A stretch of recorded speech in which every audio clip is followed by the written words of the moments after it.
Alors, bonjour à toutes et tous. Aujourd'hui, j'accueille le professeur Robert Courtois pour nous présenter son ouvrage dans sa deuxième édition, Revue et augmentée, sachant que la première édition datait de 2010 et que je possède. Voilà, donc c'est une édition qui m'a été très chère et qui m'a vraiment fortement aidé pour réussir mon mémoire de master. Et donc, aujourd'hui, je vais nous présenter une deuxième édition, Revue et augmentée, et sur laquelle nous allons échanger ensemble pendant un petit temps. Et donc, cette édition est parue le 30 août, je crois. Et en tout cas, je remercie l'édition de Boeck de m'avoir envoyé l'ouvrage en service de presse. Merci beaucoup. Alors, professeur Courtois, pourriez-vous nous dire qui vous êtes et vous présenter, je vous prie? Donc, Robert Courtois, effectivement, je suis professeur de psychologie ou psychopathologie et psychologie clinique à l'Université de Tours, donc de l'équipe de recherche Calipsy pour qualité de vie et santé psychologique. Et je suis également psychiatre à temps partiel au CHU de Tours et responsable du CRIAVS qui s'occupe de l'accompagnement des ressources, enfin des personnes qui travaillent auprès des auteurs de violences sexuelles. Parfait. Donc, vous alliez à la fois une activité d'enseignement et de recherche et une activité clinique. Exactement. Parfait. Alors, ma première question, bien sûr, c'est pourquoi cet ouvrage et pourquoi une deuxième édition, Revue et augmentée? La première édition nous semblait déjà répondre à un certain nombre de questions et le fond, c'est-à-dire les aspects méthodologiques n'ont pas changé, mais par contre, le contexte académique a profondément changé, notamment par exemple la sélection des étudiants à l'issue du L3, ce qui n'était absolument pas systématique à l'époque, l'introduction du TER dans le L3, et puis sur un plan de la recherche, les exigences de recherche ont beaucoup augmenté. On pense, ou simplement ont mué, hein, se sont transformés. On pense notamment à l'obligation aujourd'hui d'avoir pour toutes les recherches et théoriquement l'ensemble des doctorants et peut-être même, on n'y est pas et ce ne sera sans doute pas appliqué encore aujourd'hui, mais pour les mémoires de Master 1 et 2, la nécessité de déposer et d'avoir un avis éthique avant de commencer à recueillir les données, mais aussi le plan de gestion de données quand on répond à un appel à projet ou pour des enjeux un peu plus importants, la gestion de ces données, de les avoir écrites avant, de les partager, etc. Et puis, évidemment, tous les enjeux de ce qu'on appelle aujourd'hui la science ouverte. Donc, bref, une culture de recherche que les étudiants n'ont pas nécessairement. D'accord. Alors, vous nous dites que c'est vrai qu'en licence, les étudiants n'ont pas à passer devant un comité d'éthique hein, dans un premier temps, alors que ça l'est quand même pour les doctorants. Exactement. Ouais. D'accord. Alors, dans la première édition, c'est vrai que l'ouvrage faisait partie de la collection Ouverture psychologique, avec une recommandation pour préparer plutôt les examens de master. C'est vrai, comme vous le disiez, les étudiants ont maintenant un projet tutoré à faire dès la L3. Est-ce que cet ouvrage s'adresse évidemment aussi à eux en L3, dès la L3? Oui, parce que les exigences méthodologiques sont évidemment exactement les mêmes, et plus tôt ils les ont acquis, et mieux c'est. Ça leur permet ensuite de renforcer ses connaissances et ses compétences, surtout au fur et à mesure de leur mémoire, qu'il s'agisse de mémoire 1. Alors, on en reparlera tout à l'heure, les universités n'ont pas toujours les mêmes demandes, et donc elles peuvent s'appliquer indifféremment, mémoire de recherche, mémoire de professionnels quand ils font un M2 Pro après. Mais la question est toujours la même, c'est-à-dire que je pose un problème, je dis comment je vais y répondre, et je réponds à la question, je compare par rapport au problème de départ aux questions posées, et j'expose mes recherches, je dis ce qu'elles ont apporté à la communauté, et je les valorise si possible. Donc, D'accord. je reviens à ça, oui, la démarche est absolument indispensable à la formation des étudiants, et il faut l'acquérir le plus tôt possible. D'accord. La seule différence, finalement, c'est qu'ils font leur projet, mais ils ne vont pas sur le terrain la réaliser. Exactement, D'accord. exactement. Alors, selon vous, quelles sont les principales difficultés que les étudiants rencontrent quand ils doivent rédiger un mémoire?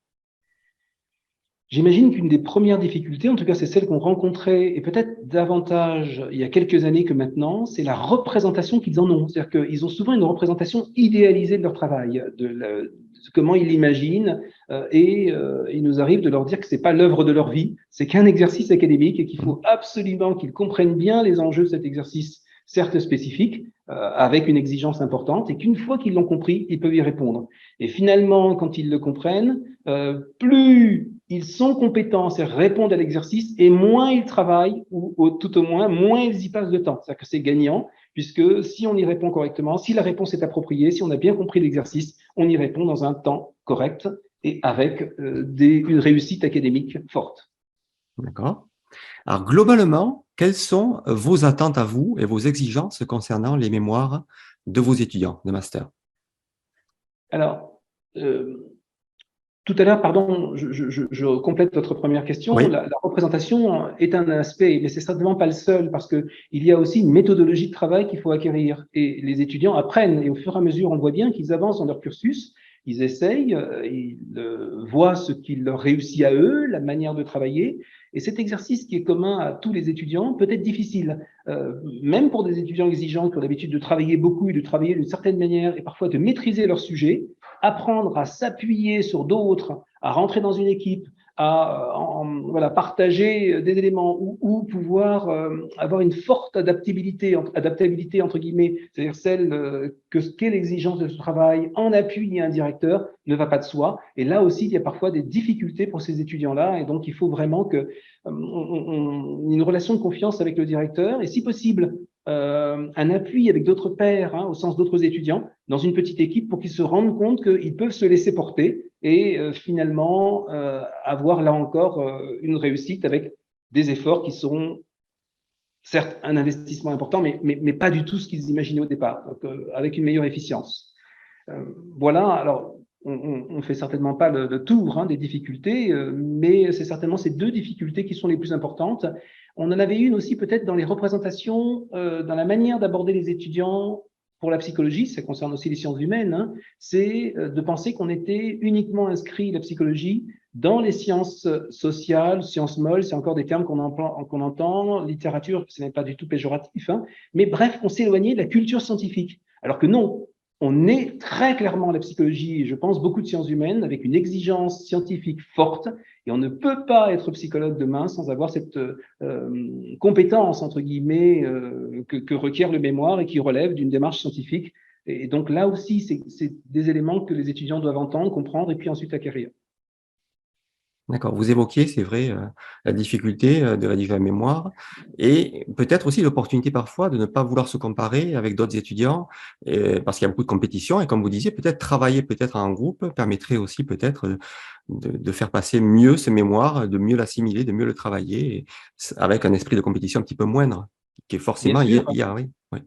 excusez-moi. Non, vous avez tout à fait raison, et on peut imaginer à ce moment-là qu'il y ait quand même quelque chose qui soit spécifique à l'étudiant, avec un mémoire bicéphale, des Ouais. éléments partagés, et d'autres qui lui sont propres, qui permet à la fois d'évaluer l'étudiant, et puis d'évaluer l'investissement qu'il peut avoir, ou la réussite qu'il peut avoir comparativement aux autres. Mais quand on peut faire un travail comme ça sur plusieurs étudiants, ou avec un recueil de données commun, donc des éléments partagés, c'est très rassurant, parce que l'étudiant n'est pas tout seul, il voit la progression du travail réalisé par les autres, il se cale dedans, et c'est un portage, un étayage, qui est très, très agréable et efficace. Mmh.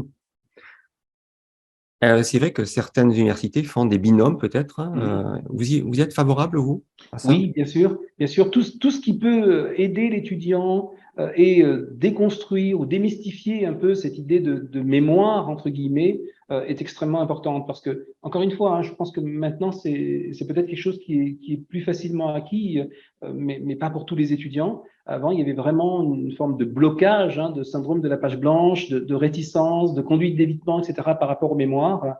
Et aujourd'hui, on est dans une démarche inverse où on les invite à démarrer sur l'ordinateur pratiquement dès le jour de la première rencontre avec leur directeur, voire même de la thématique choisie, et ensuite qui va être travaillée en fonction de celle du directeur à laquelle on s'adresse. Et tous ces éléments permettant de construire, d'affiner son hypothèse, enfin sa problématique d'abord et son hypothèse après, et donc d'avoir démarré le travail, et puis de se rendre compte finalement quand on vient à douter ou à se demander où on en est, qu'il y a déjà une grande partie qui est faite. Et si, au fur et à mesure des lectures, on peut avoir son plan IMRAD, donc introduction, méthode, résultat et discussion, bien sûr la bibliographie. Si on peut au fur et à mesure dans son ordinateur écrire ces éléments et les remplir, c'est-à-dire que chaque fois qu'on fait une lecture intéressante, qu'on a choisi l'article ou les articles les plus pertinents en rapport avec la problématique qu'on va investiguer, on peut déjà écrire les résultats de l'article et ceux qu'on escompte nous, c'est-à-dire ceux qu'on espère trouver, ce que l'étudiant devrait, en fonction de la modification de son hypothèse ou des éléments d'originalité que son travail apporte,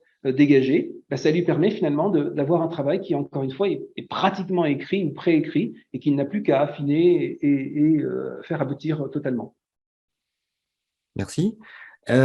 Globalement, comme je vous le demandais, quelles sont vos attentes finalement et vos exigences? J'imagine que vous n'avez pas les mêmes exigences envers des étudiants en licence et en master que les étudiants que vous suivez en doctorat. Bien sûr. Ouais. Alors, les étudiants de licence 3, donc le TER, alors pourtant le TER, travail d'études et de recherche pourrait s'appliquer tout le temps, et mémoire aussi dans toutes les situations, même si peut-être certains distinguent le TER pour le L3, donc c'est ce que je vais faire, est un exercice déjà intéressant parce que les étudiants doivent aborder une problématique et commencer à imaginer comment la découper, faire une hypothèse, imaginer un, un traitement des données et puis quelques résultats qui leur permettent de le discuter et comparer ça donc à d'autres résultats, donc élargir le problématique de départ et des résultats fictifs inventés, souvent proches de ce qu'ils devraient trouver, avec donc le reste de la littérature. Et cet exercice déjà est un très bon exercice qui permet vraiment d'appréhender la démarche. Et les étudiants les plus structurés sont ceux qui réussissent le mieux. Alors, on a deux éléments, c'est-à-dire que le mémoire permet à la fois, par les compétences qu'il permet d'acquérir, de faire monter le niveau des étudiants et demain, quand ils seront professionnels, d'avoir participé à leur formation. Et en même temps, il permet finalement de repérer et voire de sélectionner parfois les étudiants qui ont déjà les aptitudes les plus fortes à pouvoir le réaliser. Et on voit parfois des étudiants qui sont très intéressants, très investis, mais qui vont avoir une multitude, pour ne pas dire une foultitude d'idées, qui partent dans tous les sens, qui sont éparpillées, qui ne veulent rien lâcher, et qui confondent, par exemple, c'est un exemple, leur intérêt épistémophile à eux, voilà, ce qu'ils voudraient investiguer, et puis ce qui est une démarche de recherche qui n'a rien à voir, puisqu'on choisit un micro-objet, on se focalise dessus et on répond un peu comme dans un pas japonais, c'était une métaphore de Claude Bernard, on répond à une question qui vient se confronter aux éléments de connaissance intérieure et qui apporte de nouvelles questions finalement par les résultats et qui s'inscrit dans une connaissance scientifique large, globale, qui va être partagée avec d'autres. Donc, c'est jamais une révolution, c'est jamais ses enjeux personnels, ça n'est que cette démarche scientifique à laquelle on participe. D'accord. En ce sens, peut-être que ce serait une approche très modeste, finalement, de contribution modeste au savoir, sans vouloir tout révolutionner. Exactement, c'est ça. Voilà. Apprendre à l'étudiant à être un apprenti chercheur au sens modeste, d'en avoir la culture, d'avoir compris la demande et puis d'avoir intégré les attentes. Ce que vous évoquiez, bien sûr, fait écho à la problématique, à cette difficulté. Pourquoi les étudiants, finalement, ont une telle difficulté à élaborer une problématique de recherche? J'imagine qu'il y a aussi beaucoup d'appréhension. Je veux dire, évidemment, c'est chaque fois personnel, mais beaucoup d'étudiants ne savent pas comment commencer, pensent qu'on attend d'eux quelque chose, encore une fois, de très personnel, de brillant, etc. et tout, pensent que le mémoire va permettre de les juger, alors que c'est absolument pas ce qu'on attend, et qu'à l'inverse, pratiquement, et vous parliez tout à l'heure de la différence entre les étudiants de TER et puis de master ou de doctorat, on va attendre d'étudiants un doctorat, bien sûr, d'investiguer, je reviens à ça et je vais répondre à votre question, d'avoir investigué un champ de recherche qui est propre, qui va participer à celui de l'équipe de recherche dans laquelle il s'inscrit, donc à son directeur, mais en même temps d'avoir parfaitement intégré les attentes de cette culture de recherche, donc cette culture scientifique, et de pouvoir demain, si la question se trouve, elle peut évidemment pouvoir aborder d'autres thématiques ou en tout cas travailler avec d'autres. C'est-à-dire que ça n'est pas seulement devenir celui qui maîtriserait le plus tel ou tel domaine, mais bien la capacité à travailler en équipe avec d'autres sur des thématiques qui ne seraient pas les siennes. Et ce travail-là, c'est un apprentissage. Certains diront que c'est un métier, mais en fait, comme tous les métiers, ce sont des compétences, je veux dire, et des compétences qu'on peut acquérir. Et donc, pour revenir à ça, ce qu'on attend des étudiants, c'est qu'ils acceptent d'être guidés, emmenés, à la fois dans les éléments de cours, c'est-à-dire que la méthodologie qui est enseignée, à la fois dans l'accompagnement par le directeur, et puis dans les remarques, accompagnement d'abord, presque j'allais dire, à travers les séminaires relationnels, etc. Et puis vraiment sur la base de leurs documents et de l'avancée de ce document, donc du TER ou du mémoire, qu'ils puissent entendre les remarques et qu'elles contribuent à l'amélioration et derrière cette amélioration à celle, encore une fois, d'acquisition des compétences. D'accord. Alors, à propos du directeur de recherche, dans l'ouvrage, vous expliquez très bien justement les relations avec le directeur de recherche et comment gérer cette relation. On constate que beaucoup d'étudiants se retrouvent seuls face à leur mémoire de recherche. À votre avis, comment faire quand on est seul et qu'on n'est pas très bien encadré, qu'on a le sentiment de ne pas être bien encadré? Je pense qu'on a, nous, enseignants-chercheurs, à réfléchir à ces enjeux qui concernent beaucoup d'étudiants. On avait avant, au moment où la sélection se faisait à la fin du M1, Par exemple, pour la psychologie clinique, qui est le département dans lequel je suis, la filière dans laquelle je suis, 15 à 20 étudiants parfois, en tout cas entre 10 et 20 étudiants qu'on devait gérer, ce qui était absolument, quand on a peu de ressources dans un département, quasiment voilà, impossible, entre guillemets. Là, aujourd'hui, avec des promotions de 28 à 30, 32, parfois dans certaines universités un peu plus, étudiants, on va gérer, on va accompagner entre 4 et 6, 7, 8 étudiants, ce qui est très raisonnable. Pour ma part, par exemple, et on essaye dans notre équipe de recherche d'avoir cette réflexion et peut-être de la mettre en place pour l'ensemble des thèses, on essaie d'inscrire nos étudiants de Master 1 avec le doctorant de la thématique qui est notre thématique de recherche, mais surtout là, pour le coup, c'est le doctorant, ce qui permet d'avoir un binôme de direction du mémoire. Et le doctorant, qui est souvent plus proche, et par l'âge, et par la situation dans laquelle lui-même et d'apprentissage, et puis le directeur de recherche qui peut être moins accessible ou moins disponible, simplement du fait de l'ensemble des tâches qu'on peut avoir. Donc, je réponds à votre question en disant que si on peut faire des binômes, si on peut s'appuyer sur d'autres étudiants plus vieux, sur le doctorant, et qu'il peut y avoir une co-direction à plusieurs, c'est l'occasion pour le doctorant de continuer à apprendre, de faire valoir ensuite dans son cursus, et donc évidemment, s'il se destine à devenir enseignant-chercheur, de faire valoir lui-même dans son parcours, dans son curriculum vitae, ses co-directions de mémoire. Donc l'occasion, j'allais dire, pour le doctorant de continuer à affiner l'apprentissage, l'acquisition de ses connaissances, compétences, et puis pour l'étudiant de se rendre compte que le doctorant est lui-même passé par là, et encore une fois, que ça reste très accessible, et d'avoir un étayage renforcé. Merci. Et c'est vrai que parfois, les étudiants n'osent pas aller demander au directeur de recherche. Et pourtant, c'est une démarche quand même qui est tout à fait louable, sans aller le déranger. Il est là pour ça.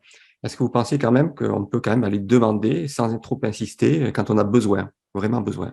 Oui, je crois qu'on a, nous, en tout cas, la responsabilité d'essayer de mettre un cadre en général, à la fois au départ pour dire à l'étudiant que ça n'est pas sa thématique, celle qu'il devrait investiguer, qui serait très personnelle, etc. C'est pas ce qu'on attend. On lui demande de s'inscrire dans un travail fait. Et donc, à ce titre-là, il peut déjà voir ce que le laboratoire, comment le laboratoire travaille, des publications, des appels à projets, enfin, tous les éléments, donc, je veux dire, de la production scientifique du laboratoire. Donc, ça, c'est déjà précieux. Quand il a un lien avec le doctorant, il a aussi accès à d'autres éléments qu'il n'avait pas vus ou compris que le doctorant va pouvoir lui expliquer, auxquels il lui donnera accès. Et donc, je reviens à ce que vous disiez. Donc, on a à aider l'étudiant à se décentrer de lui, ensuite à essayer de trouver la bonne distance, entre guillemets, par rapport à son directeur de recherche.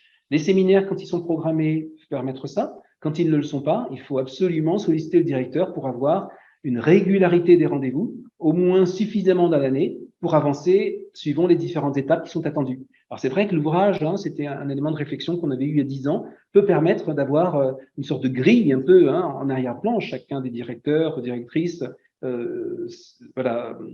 université fera différemment, mais d'avoir des repères qui peuvent lui permettre de se rendre compte que sa démarche est adaptée ou qu'au contraire, il est en retard ou que peut-être les choses ne se passent pas exactement comme prévu. Et il faut non pas harceler le directeur, mais en même temps se montrer suffisamment insistant pour bien avoir les retours qui lui permettent de ne pas faire seul. Et ça, d'autant plus pour les étudiants qui s'imaginent qu'on attendrait d'eux, qu'ils fassent leur mémoire tout seuls, ce qui n'a pas de sens, vous l'avez bien compris. Et donc, il faut les border, les accompagner au début suffisamment pour que ce soit très contenant et que la démarche qui est la leur soit dans un cadre général sécurisant. Très bien. C'est vrai que vous l'expliquez très bien à l'ouvrage. Il y a une partie consacrée vraiment à ça, sur plusieurs pages. Comment gérer les relations avec le directeur de recherche, c'est très important en tout cas. Donc, je renvoie les auditeurs à l'ouvrage pour vraiment bien gérer les relations avec ce directeur. Alors, mon autre question va être, comment percevez-vous l'enseignement des méthodologies et des méthodes de la recherche dans votre faculté ou dans les universités en général, notamment pour enseigner la méthodologie pour ceux qui ont à rédiger un mémoire de recherche?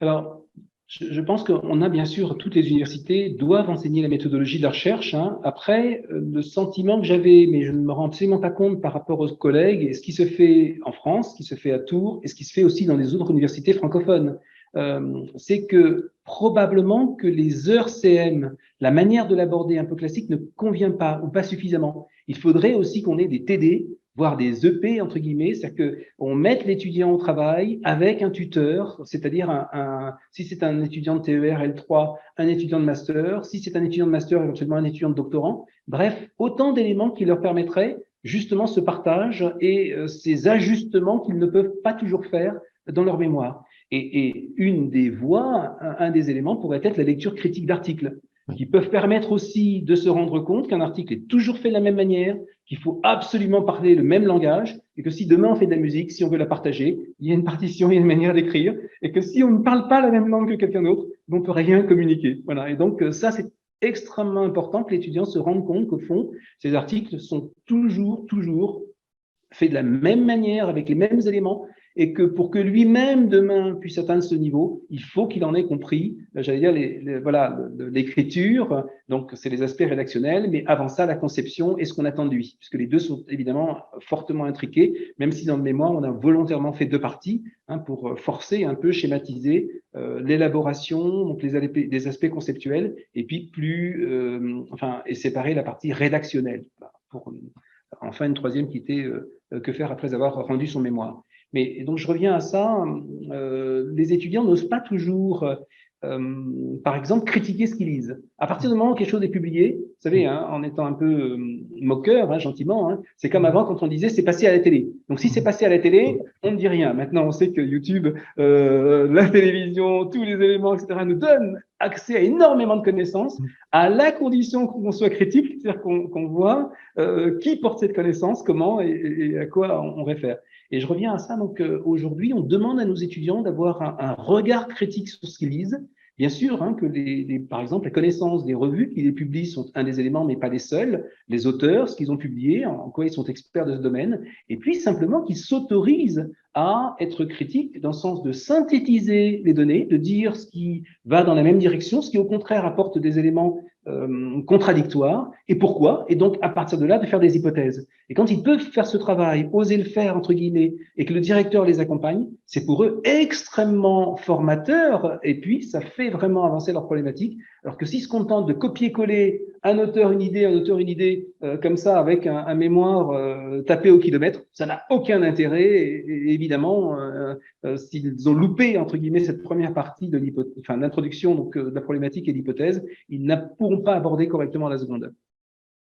C'est ça. Ce que vous évoquez, c'est vrai, c'est la différence entre les revues de la littérature, qu'on va qualifier de catalogue, où il n'y a pas, c'est traité très superficiellement par rapport à ceux qui ont creusé, qui ont fait des liens entre les études.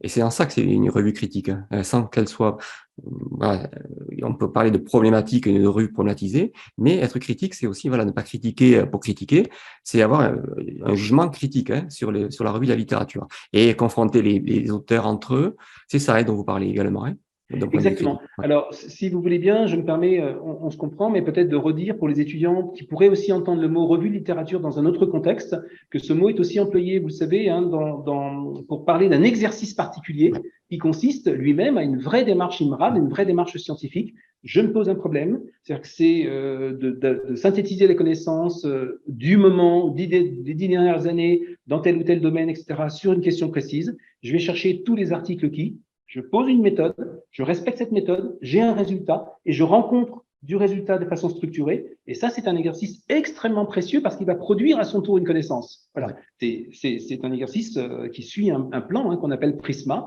qui est extrêmement rigoureux, qui sert aussi aux méta-analyses. Pour revenir à ça, quand effectivement les étudiants font ce qu'ils appellent, et vous l'avez aussi dit comme ça parce que c'est vrai, revue littérature au sens de questions de littérature ou questions de réflexion, je ne sais pas comment l'appeler autrement, mais donc ces éléments, il est vraiment très important qu'ils comprennent, et ça, je pense que c'est un message qui passe de plus en plus, qu'on les attend pas, on les attend pas, donc c'est pas une attente autour du nombre d'auteurs qu'ils vont citer, ça n'a pas de sens, ou de la quantité d'auteurs. Si c'est superficiel, s'ils n'ont pas compris, et au fond, s'ils n'ont pas maîtrisé, c'est-à-dire dégagé de la problématique en entonnoir, 1, 2, 3 questions pertinentes, avec les questions hiérarchisées, etc., ça ne sert à rien, entre guillemets, c'est-à-dire que voilà, ça n'a pas fonctionné. Donc, on attend d'eux un travail qualitatif beaucoup plus intéressant et important qui permet encore une fois. Mais pour pas faire peur aux étudiants, quand on commence à construire les enjeux donc de cette littérature à l'appréhender, quand on commence à poser la problématique, ses hypothèses, à rassembler ses outils, voir si on a des outils qui permettent effectivement de répondre à la question posée, quelle que soit la forme, hein, notre problématique, hypothèse,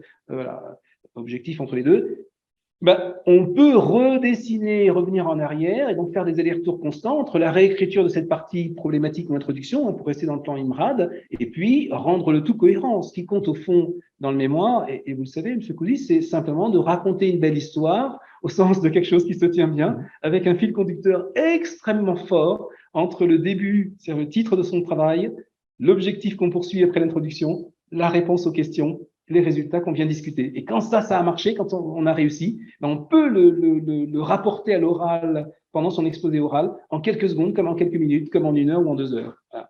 Parce que l'exercice global est maîtrisé. Oui. Cette fameuse cohérence, finalement, du début à la fin, du titre jusqu'à la conclusion, que ce soit cohérent, qu'on arrive à convaincre de la démarche que l'on a menée. Oui. C'est pas évident, c'est vrai. C'est pas évident. Et donc, il vaut mieux se focaliser sur un objectif atteignable, oui.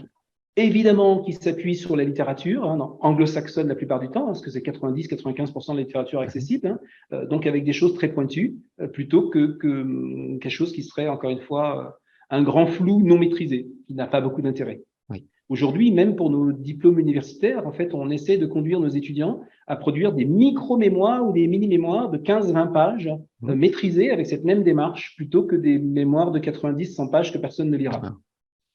Et qui vont leur prendre un temps énorme. Absolument. Je voulais vous demander également si vous pensiez qu'à l'université, on a tendance à privilégier plutôt les méthodes quantitatives, puisque depuis la L1 en psychologie notamment, on apprend les statistiques. Mais peut-être les méthodes qualitatives sont un peu moins enseignées. Qu'est-ce que vous en pensez? Alors oui, effectivement, c'est certainement dommage. On a, je pense aussi, une évolution très forte de nos disciplines et sous-disciplines.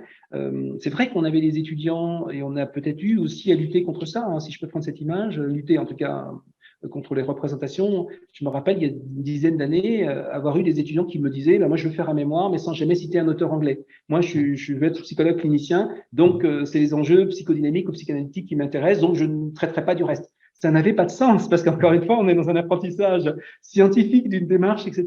Et quels que soient les éléments théoriques auxquels va se référer l'étudiant, il a la même démarche et donc d'aller chercher les connaissances là où elles sont. Je clôt ça donc pour dire que l'approche quantitative, évidemment, est beaucoup plus. On peut la partager plus facilement. On peut avoir une démarche qui va pouvoir être appréhendée d'une certaine manière plus facilement. On se rend compte aujourd'hui qu'on a besoin de revenir aux éléments qualitatifs.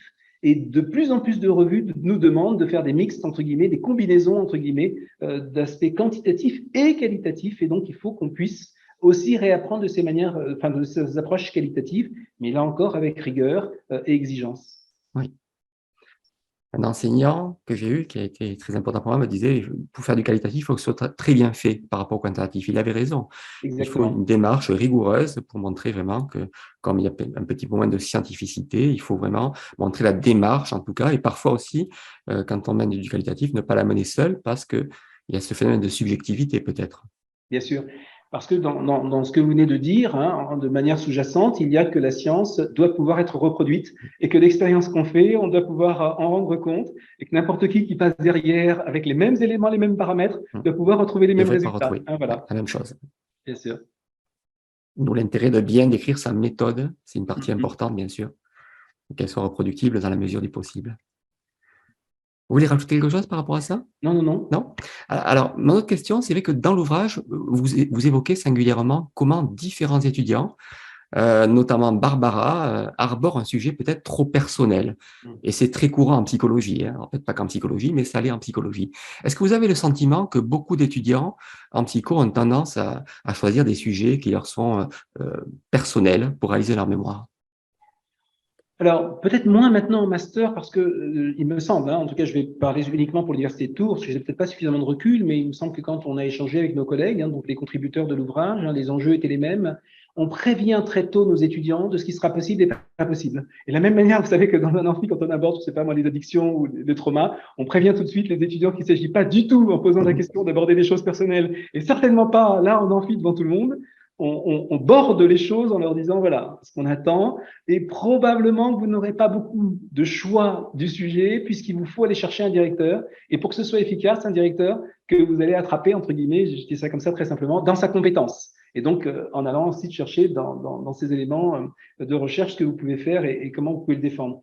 Pour revenir à ça, on le retrouve, je trouve, davantage dans les étudiants de TER qui, dans ce qu'ils vont aborder, quand ils ont le choix, vont souvent chercher les éléments, enfin, souvent. En tout cas, une partie d'entre eux vont chercher les éléments personnels ou qui s'apparentent à. Et là encore, on essaye vraiment bon, alors pas toujours de façon directe, mais au moins dans la correction qu'on en fait, l'accompagnement qu'on en fait, leur demander un peu ce qu'ils veulent dire, voilà, ce qu'il y a de sous-jacent, de sous-tendu dans cette démarche, et puis donc de les ramener à plus comment dire, D'objectivité. d'extériorité, Ouais. d'objectivité, etc. Merci. Et donc à travers ça, souvent, ils font ce pas de côté qui leur permet d'eux. Et voilà. C'est impératif parce que, vous l'avez évoqué tout à l'heure, le mémoire ou le TER n'est qu'un exercice académique.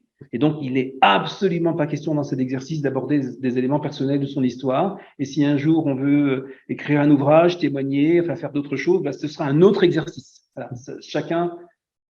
Voilà, chaque exercice a sa finalité et celui-là est très clair. C'est l'acquisition de compétences et à travers donc la défense au sens de l'exposé oral, montrer qu'on a effectivement atteint cet objectif. C'est vrai qu'on parle à la première personne du pluriel dans un mémoire, nous, hein, on ne parle jamais au jeu. Et peut-être, bien évidemment, on ne peut pas dire là quelle est l'origine de notre idée de recherche, mais on peut peut-être le dire éventuellement lors de la soutenance. Est-ce que ça vous paraît faisable de le dire Bien sûr, bien sûr. sans projet? Oui. Et évidemment, c'est-à-dire que si l'étudiant a bien compris, entre guillemets, les attentes universitaires, donc académiques, c'est beaucoup plus simple d'y répondre et puis ensuite de glisser d'une certaine manière ou se débrouiller pour voilà, dire son originalité ou comment il les a interprétées, etc. Ça ne pose pas de problème. En fait, plus l'étudiant est pertinent, ingénieux, créatif, etc., très bien, à la condition qu'il ait compris ce qu'on attendait de lui par ailleurs et qu'il soit capable d'avoir ces réponses-là. Donc, en fait, il faut pouvoir embrasser dans le sens de comprendre l'exercice et y répondre avant de pouvoir être original ou créatif. Alors maintenant, je voudrais vous demander, dans l'ouvrage, vous décrivez très bien les bases de données de recherche utilisées en psychologie. Est-ce que ces bases de données ont évolué depuis 2010, date de la parution de la première édition? Est-ce qu'elles ont changé dans leur forme, dans leur moyen d'interrogation? Est-ce qu'il y a eu une nouvelle base de données? Peut-être deux éléments de réponse par rapport à ça. Ce qui a certainement beaucoup changé, c'est que les étudiants ne se rendent pas forcément compte en fait qu'ils s'adressent à un service commun de documentation, donc ce qu'on appelle la BU, une bibliothèque universitaire, qui a des abonnements. Et qu'en fonction des abonnements, il y a presque une forme de transparence. Je pose une question ici, dans une ligne, etc., qui est traduite d'une certaine manière, et je vais trouver des ressources, donc la plupart du temps des articles, sans savoir exactement par où je suis passé et quelle base a été interrogée. Et d'autres fois, je peux au contraire m'adresser à une base précise. La base de référence pour la psychologie reste PsycInfo de l'APA, hein, donc l'Association américaine de psychologie. Et cette base-là, par exemple, la philosophie, l'objectif de la base reste la même. Par contre, évidemment, au fur et à mesure des années, elle est fortement enrichie et on a aujourd'hui des millions de données. Alors, après, en fonction des abonnements de son service commun de documentation, on peut avoir, par exemple, on peut passer par une plateforme ESBCO, donc ESBO, j'ai du mal à le prononcer, excusez-moi, et ou directement être abonné à l'APA. Pour l'Université de Tours, par exemple, on a un abonnement direct à l'APA qui vient modifier, entre guillemets, la présentation. Donc, l'université a choisi de faire coexister les deux un temps. L'année prochaine, on aura directement, uniquement la plateforme directe de l'APA et qui, en plus, offre des vidéos et des ressources supplémentaires que n'offre pas la précédente. Donc, je pense qu'il faut surtout que l'étudiant retienne que c'est en fonction des abonnements de son service commun de documentation. Oui. Et que pour lui, ça reste transparent pourvu qu'il y ait accès. On peut y voir peut-être quelques inégalités peut-être en université, peut-être qui sont abonnés, d'autres pas. Ça va dépendre de chaque université, finalement. C'est très, très clair, hein, un peu, hein, si on prenait la métaphore pour nous, enfin pas la métaphore, mais la mise en parallèle pour les enseignants-chercheurs, quand on fait partie d'une équipe, peut-être INSERM ou UMR, etc., on a sans doute plus de moyens, ou pas les mêmes, ou parfois accès à des données qu'on n'a pas, et quand on travaille avec des collègues étrangers, on se rend compte qu'ils ont accès à des ressources auxquelles on peut ne pas avoir accès. Voilà, oui, bien sûr.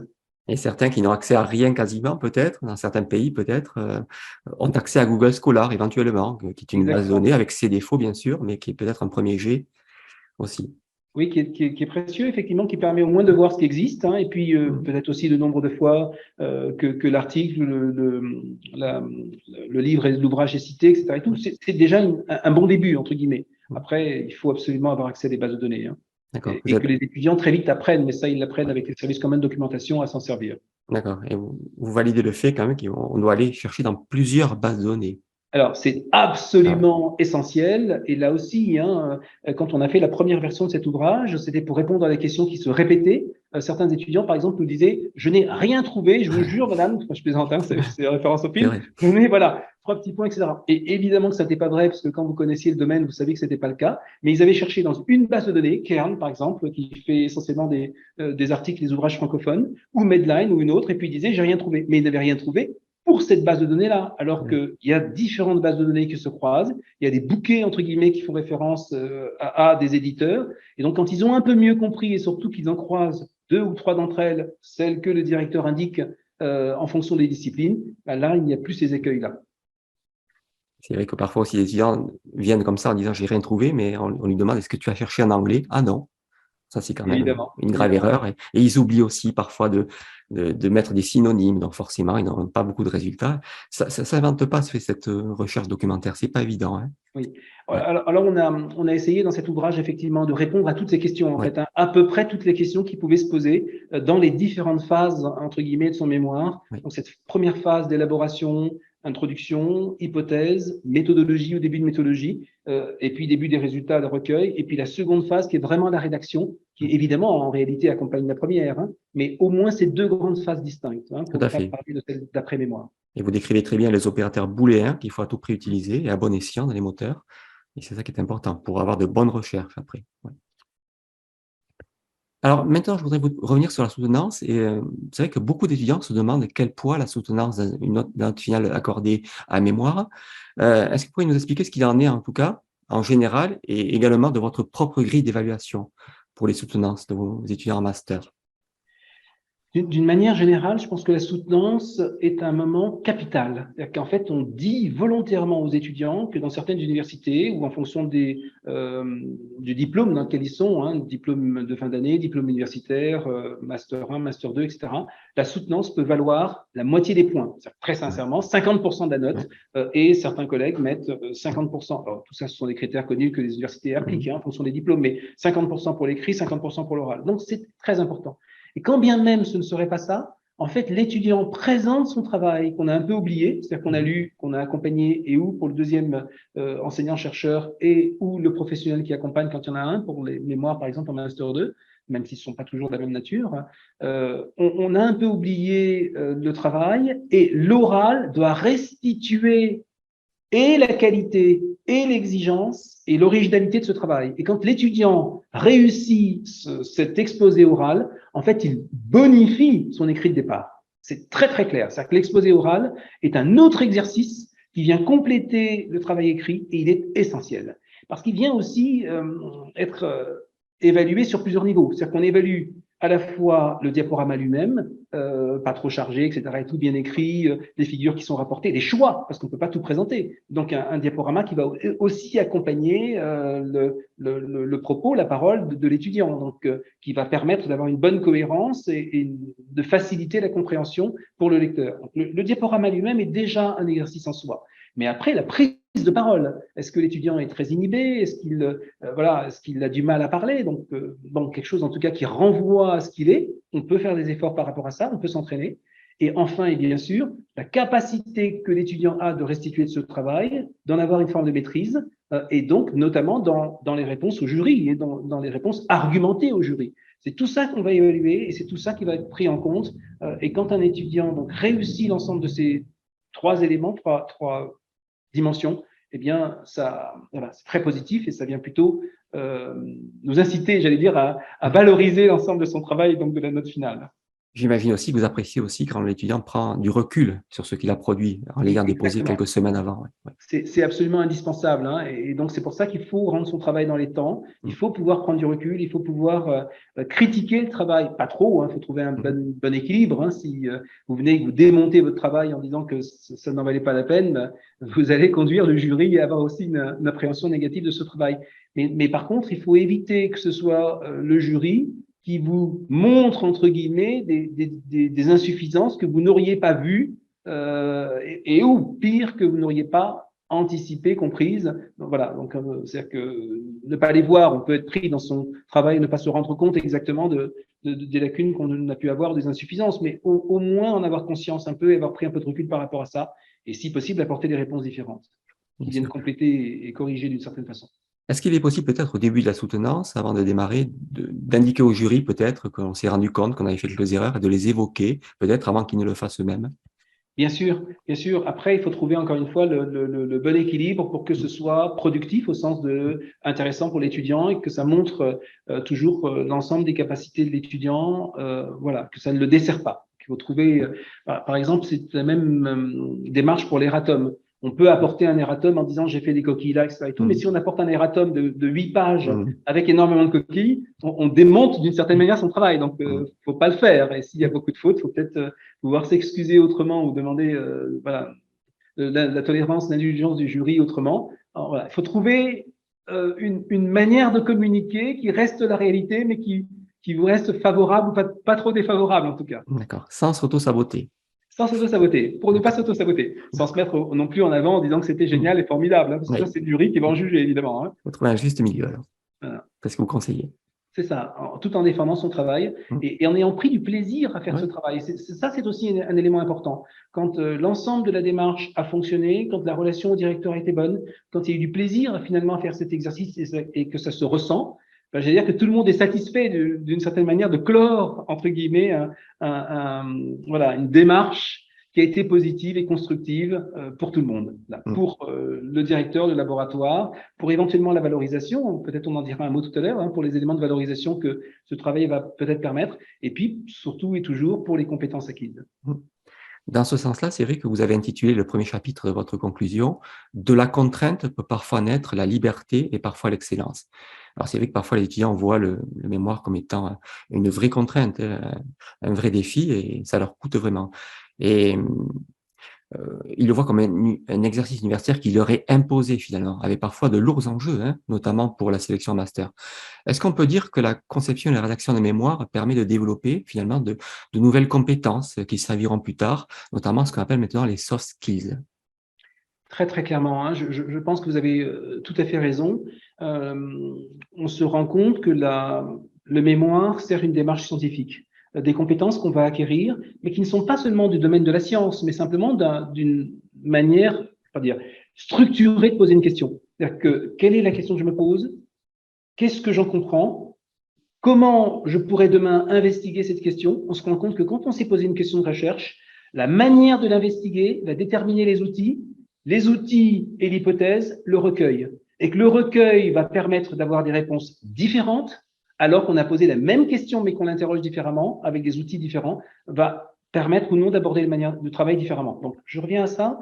Poser une question, avoir compris le problème, poser une question, dire aux autres comment on va y répondre, apporter des réponses, c'est essentiel, et ça, on va s'en servir toute la vie, toute sa vie.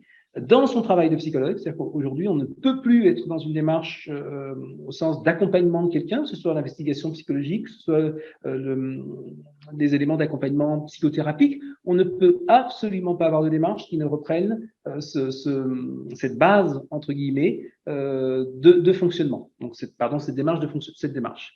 Donc, on a toujours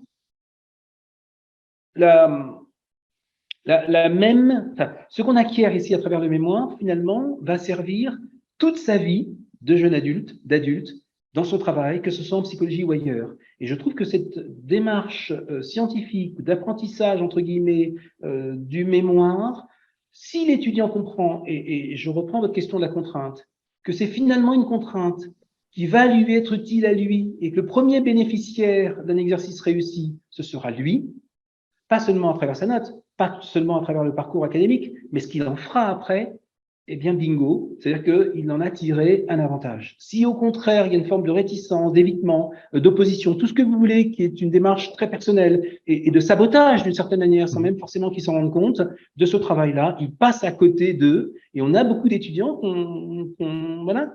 après cette démarche-là, qui peut-être n'en avaient pas tout à fait toutes les compétences, mais surtout qui ne les ont pas acquises et pour lesquels on est un peu réticent. Alors souvent, la note est une forme de sanction, mais j'allais dire l'embauche au travail en est une autre quand l'étudiant a validé son diplôme, quand on sent que l'étudiant n'a pas cette démarche structurée, mais on est un peu hésitant à le prendre dans une structure. Donc, c'est une contrainte, en fait, qui n'est qu'une contrainte, qui vient inviter l'étudiant à dépasser cette étape et en acquérir, donc encore une fois, les connaissances et compétences. Finalement, l'étudiant arrive à acquérir ses soft skills, comme par exemple la gestion de projet, et gérer un projet de A à Z. C'est une compétence qui est très valorisée maintenant. Je crois que c'est la première compétence que l'on me demande dans l'entreprise. Également, comme vous le disiez tout à l'heure, l'esprit critique, développer l'esprit critique, mieux communiquer oralement, mieux communiquer de manière écrite. Tout ça, c'est formateur finalement pour après, dans son domaine professionnel, quelle que soit l'orientation que l'on prendra. Ouais. Et, une autre question, dans le dernier chapitre de la conclusion, qui traite de la diffusion et de la valorisation de la recherche, très souvent, on dépose son mémoire et on en reste là. Pour certains, ils vont le retravailler et publier, par exemple, une partie de leur étude et poursuivre leur recherche en doctorat sur la même thématique. Est-ce que pour vous, c'est important que le mémoire ait aussi une utilité au-delà de l'exercice académique, au-delà de simplement remettre le mémoire? Alors, il y a peut-être plusieurs éléments de réponse qu'on peut faire. La première, et je poursuis notre question précédente, le mémoire et ses valorisations peuvent permettre aussi d'avoir une idée de la compétence de l'étudiant. Quand on a une note, quand on a un résumé de mémoire, et c'est souvent quand on sélectionne un dossier, quand on regarde donc le parcours d'un étudiant, ce sont seulement les éléments auxquels on a accès. Et ça n'est pas suffisant. Quand par contre, on peut voir un article et demander à l'étudiant la participation qu'il a eue dans cet article-là, c'est-à-dire que la valorisation est toujours la valorisation d'une équipe, au minimum de l'étudiant et son directeur, au plus haut du directeur et d'étudiant, parce que le travail de valorisation va largement dépasser ce que l'étudiant avait fait de son mémoire et de son travail. Donc, il va y avoir un travail de réécriture pour lui donner un niveau que l'étudiant n'avait pas atteint. Alors, on peut s'en approcher par ce qu'on appelle les mémoires articles, mais quand même. Donc, je reviens à ça. La valorisation va permettre d'avoir et vous parliez du doctorat et de la suite, je vais y revenir, va permettre, quand on sélectionne un doctorant, d'avoir déjà une bonne idée de sa capacité à travailler et donc de la manière dont il va pouvoir s'inscrire dans sa thèse.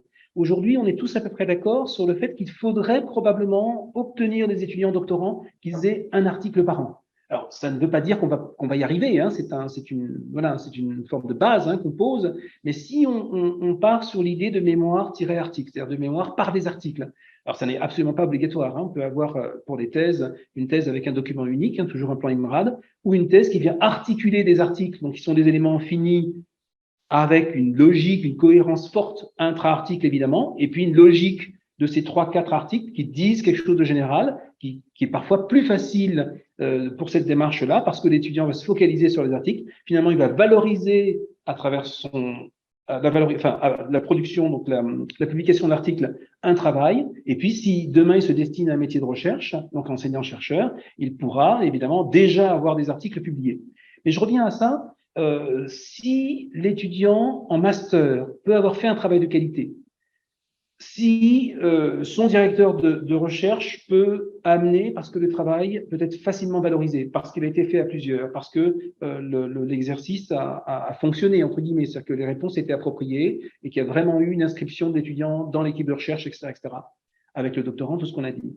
Finalement, l'article valorisé peut permettre d'avoir une assez bonne idée pour l'étudiant de n'être, vous le disiez tout à l'heure, qu'un élément des apports des connaissances scientifiques et pour l'enseignant, pour le directeur, d'avoir une assez bonne idée de ce que l'étudiant est capable de produire, de ses difficultés. Et donc, quand il l'accompagnera, s'ils inscrivent effectivement ensemble un projet de thèse, de pouvoir l'accompagner sur les lacunes ou les insuffisances qu'il a encore pour éviter, entre guillemets, les écueils. Bien sûr, il y a des moments de découragement dans la thèse, pour éviter ces écueils et donc l'accompagner au mieux. On devrait normalement avoir systématiquement, pour tous nos travaux de recherche, y compris les mémoires, le souci de la valorisation. On est souvent complètement pris par le temps, les enseignants-chercheurs, parce qu'on a plusieurs tâches, notamment administratives, pédagogiques, d'accompagnement des enseignants à tous les niveaux, et on n'a absolument pas le temps de faire ça. Plus le travail s'approche, encore une fois, d'un article, et plus il sera facilement valorisé par nous, voire pourquoi pas par d'autres membres de l'équipe. On peut se partager les tâches pourvu qu'il y ait une valorisation à plusieurs et qui, là aussi, serve l'étudiant à réaliser, entre guillemets, ce qu'est une équipe de recherche. Je ne sais pas si j'ai répondu à la question. Absolument, tout à fait. Juste une parenthèse sur la thèse avant de revenir sur le mémoire. Donc, si j'ai bien compris, quand même, vous serez favorable pour les doctorants de produire une thèse par article, par publication, éventuellement. Alors, oui, c'est pas du tout, c'est Ouais. personnel. Hein, je veux dire, Oui, chaque oui, directeur fait ce qu'il souhaite, etc. et tout. Hein. Mais ça a l'avantage, si vous voulez, de préparer aussi, si l'étudiant veut s'inscrire encore une fois donc dans les métiers de la recherche et devenir enseignant-chercheur, ça a l'avantage de préparer la suite. Ça a l'avantage aussi, demain, quand il fera son HDR, l'habilitation à diriger la recherche pour être professeur, d'avoir déjà cette démarche. Bref, finalement, la thèse par article est souvent, quand elle fonctionne, un bon moyen de répondre à plusieurs des objectifs, oui. valorisation, apprentissage, etc., etc. Donc, après, elle n'est pas obligatoire. Et puis, on rencontre souvent aussi, aujourd'hui, les thèses imposées sont de plus en plus de 3 ans. C'est un temps extrêmement court. Et c'est pour ça qu'il faut être accompagné. Hein. Alors, bien sûr, hein, qu'on aurait envie de préconiser cet ouvrage, hein, réussir son mémoire, la deuxième édition, mais celui-là comme d'autres, parce que cette méthodologie permet de gagner du temps, permet de s'appuyer sur les connaissances d'autres et donc d'éviter de faire les mêmes erreurs, etc. Donc, je reviens à ça. Si l'étudiant peut produire un travail en première année, en deuxième année, en troisième année, il fait sa thèse en 3 ans avec 3 papiers, 3 articles en cours ou pratiquement validés, et donc c'est plus facile de publier, de soutenir après. S'il ne le fait pas du tout parce qu'il y a un retard dans le recueil de données ou d'autres difficultés, c'est parfois plus difficile pour le jury de se rendre compte de la qualité de ce qu'il a appris, de ses compétences, parce qu'on se référera au seul mémoire, au sens de document de thèse, alors qui peut être très bien fait et répondre à toutes ces questions, ou pas. Voilà. Alors que si c'est validé par des pairs, hein, donc notamment au moment de la publication, ces questions ne se posent pas ou pas de la même manière. Oui. Donc oui, on est très favorable de plus en plus à la production par les étudiants des articles, au sens de les accompagner, de pouvoir obtenir ça. Et par exemple, à Québec, ils essayent de ne recruter, en tout cas dans ce que je n'ai compris avec les liens avec les collègues, que des étudiants qui ont déjà un papier et eux-mêmes se préparent à ça quand ils veulent poursuivre et aller vers la thèse, au sens de thèse de recherche, hein, parce qu'ils n'ont pas tout à fait le même format que nous. Et vous savez, ils ont donc une sorte de doctorat voilà, d'exercice hein, qui n'est pas le même, et puis un doctorat de recherche. Oui. Ils sont très évolués au Canada. C'est vrai qu'en plus, ils ont cette thèse par publication depuis très longtemps et aussi par thèse par prior publication, c'est-à-dire presque une validation des acquis pour des gens qui auraient des papiers mais qui n'auraient pas été dans le monde de la recherche. Exactement. Ouais, c'est bien vraiment ce système anglo-saxon qui est un peu différent de nous quand même. Et nous, ça arrive au fur et à mesure, quelques années après. Ça plaide aussi, M. Cousy, pour qu'on ait plus de ressources, hein, et notamment plus d'enseignants-chercheurs, hein, parce que, si vous voulez, c'est le nerf de la guerre. C'est-à-dire que si on est plus nombreux, on accompagne mieux. Et si demain, on peut faire du quasi-compagnonnage, entre guillemets, pour nos étudiants doctorants hein, dans le domaine de la recherche, comme on peut le faire quand on est en stage professionnel pour le stagiaire et son maître de stage, évidemment, c'est l'exercice idéal. Hein, voilà. Exactement. Plus on s'éloigne de ce cadre-là, et plus c'est compliqué. Alors, ma dernière question, c'est qu'on a dit beaucoup de choses, c'est passionnant, et on va revenir sur le mémoire. Pour terminer, quel conseil le plus important, on va dire, the one thing, s'il fallait en donner une, donneriez-vous aux étudiants pour réussir leur mémoire? Alors, c'est une question difficile. Oui, hein. c'est difficile. Je serais tenté de dire que c'est d'abord de repérer un article en anglais qui rend compte le mieux possible la question qu'on se pose et de voir comment les collègues ont répondu à cette question, à la fois dans la présentation, la maîtrise, la synthèse de la partie introductive, donc des concepts, de l'hypothèse, des outils bien sûr, et ensuite des résultats. Plus on se focalise, entre guillemets, sur ce seul papier ou les 2-3 papiers similaires, plus on fait le lien avec son directeur de recherche et ses propres thématiques de recherche, et plus c'est facile, d'une certaine manière, de se dire, à mon niveau, en accord avec mon directeur, dans les ressources ou dans l'objectif du laboratoire ou des thématiques du directeur, voilà ce qu'on peut investiguer. Vous voyez ce que je veux dire? C'est-à-dire que ça permet déjà de faire une grande partie du travail. Ouais. Si on veut absolument inventer la science et partir avec une idée personnelle, qu'est-ce qu'on perd comme temps, je veux dire, à comprendre, à passer à côté, à réinventer pour se rendre compte qu'on voilà, on va aboutir plus ou moins péniblement à un travail honorable, alors qu'on aurait pu gagner, entre guillemets, du temps dans une démarche beaucoup plus focalisée et qui s'appuie davantage sur l'expérience des autres et sur l'inscription dans cette équipe. Je fais le lien avec ce que vous disiez tout à l'heure. Peut-être on peut faire le lien avec ce qu'on appelle, on l'a pas cité, mais pourtant c'était vraiment ça dont on parlait, les revues systématiques de la littérature, finalement s'appuyer, ce qui a déjà été fait en tout cas, et ça fait gagner beaucoup de temps, hein, ces revues systématiques. Exactement. C'est-à-dire que se poser vraiment la question une fois qu'on a une intuition, une fois qu'on a lu des choses. Ouais. Aujourd'hui, par exemple, on déconseille à nos étudiants de lire des ouvrages. Sur lire des ouvrages, c'est bon pour, bien sûr, sa formation psychologique, mais ça n'a rien à voir avec le mémoire. La plupart du temps, c'est à côté, entre guillemets, parce que on a des papiers très pointus dans des revues exigeantes qui répondent à des questions très, très précises. Si on peut aborder ces quelques articles et se focaliser sur, on gagne un temps incroyable plutôt que de dire, ben, voilà, j'ai lu tel et tel livre, je me prépare. Ah, heureusement, on voit ça de moins en moins. Hein. Je pense que les étudiants ont des formations de méthodologie de bonne qualité et qu'aujourd'hui, on a des étudiants qui sont, me semble-t-il, hein, de plus en plus préparés à l'exercice du mémoire. Alors, à base, il faut plus d'articles que d'ouvrages et, si possible, récents, dans la mesure du possible. Pas tous récents, mais un certain nombre. C'est pas pour dénigrer les ouvrages, parce que les ouvrages sont tout à fait utiles. Hein, ils introduisent un certain nombre de concepts, ils permettent d'expliquer une discipline ou une question précise, et ils rassemblent voilà, des connaissances dans ce domaine, souvent en les vulgarisant et en aidant à les comprendre. Hein, mais simplement, c'est deux logiques un peu différentes. Ouais. Et comme vous disiez, ça fait peur d'aller dans les articles scientifiques, notamment en anglais.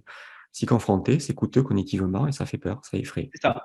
Alors même qu'il suffit parfois de traduire, hein, je veux dire avec Google Translation ou DeepL, voilà, l'article, bien le comprendre et puis mettre de côté son appréhension pour l'anglais. Une fois qu'on a à peu près maîtrisé cet article-là, aller chercher les autres et le reste se fera avec beaucoup plus d'économie parce qu'on aura déjà la base de ce qu'on veut investiguer. Et on pourra sur cette base-là discuter avec son directeur de recherche en disant voilà, qu'est-ce que vous en pensez, mais vous, qu'est-ce que vous faites ou comment ça se passe, et puis voir simplement peut-être même avant de lui poser la question ce qu'il a déjà produit et donc pouvoir aussi faire l'aller-retour entre encore une fois la production scientifique du directeur et son équipe de recherche et puis celle que l'étudiant a lue, celle à laquelle il s'intéresse.